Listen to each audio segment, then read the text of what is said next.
makakapayag na saktan mo ang aking ina! Zelda! Pop!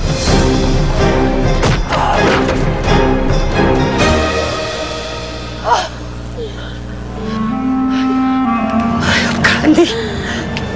Hayop ka! Hayop kayong lahat! Umuwi ka na, Veron. Cindy! Mom! Let's go, Mom! Please! Hindi pa ako tapos sa'yo. Hindi pa ako tapos sa'yo. Not done with him yet.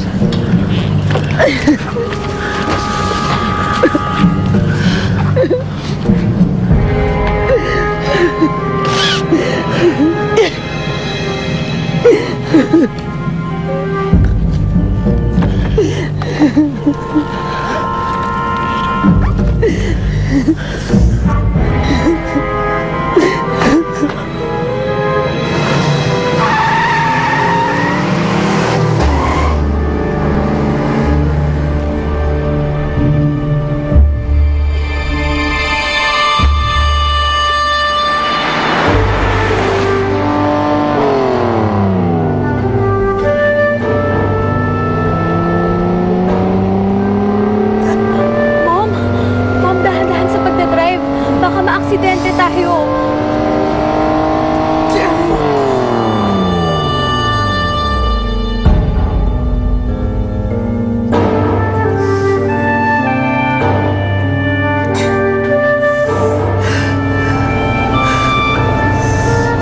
Magbabayaran nilang ginawa nilang sa akin.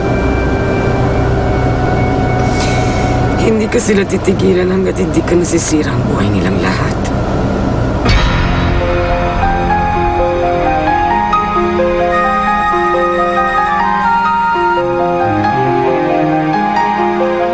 Saan naman tayo pupunta ngayon, Fernando? Alam ni Veron mga bahay ko. Pwede ko kayong dalhin sa ibang bansa. Kaya lang, marami tayong kailangan gawin bago tayo makaalis.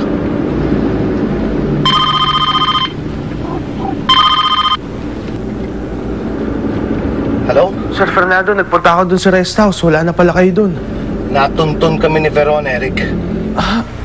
May maitutulong ho ba ako?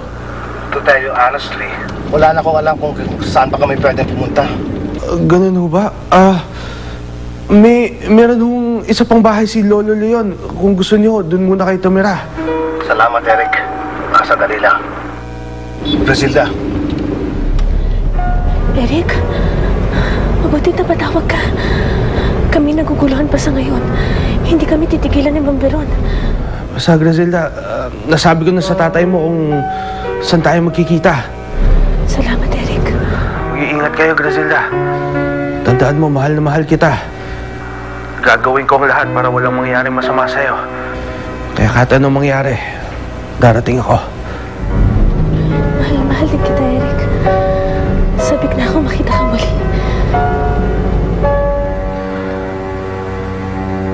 Ano ba ang sabi?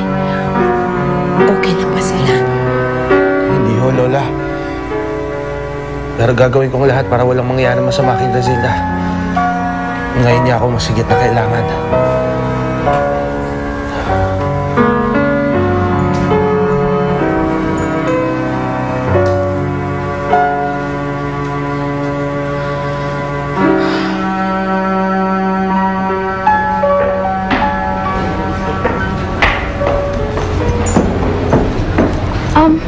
Mom? Bakit may mga press dito? Cindy, hindi pa tayo dapat manahimik. Marami pa tayong pwedeng gawin para turuan ng leksyon ng daddy mo at ang kanyang kabit at ang kanyang bastarda.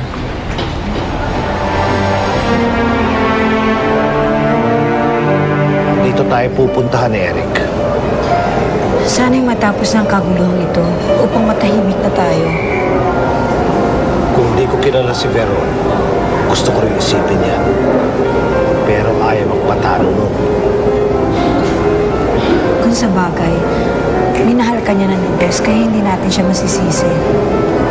Lahat ng tao ay nagkakamali.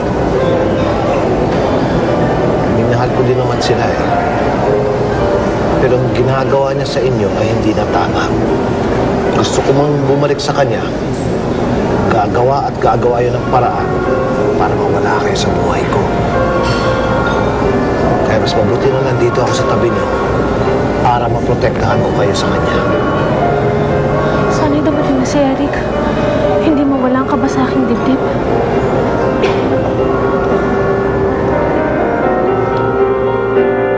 Pinalaga ang publiko ng anunsyo na nawawala daw ang kilalang businessman na nagmamay-ari ng Verona Shoes. Kasalukuyang hinihinga ng pahayag ng press ang butihing may bahay ng businessman. Narito ang kanyang pahayag.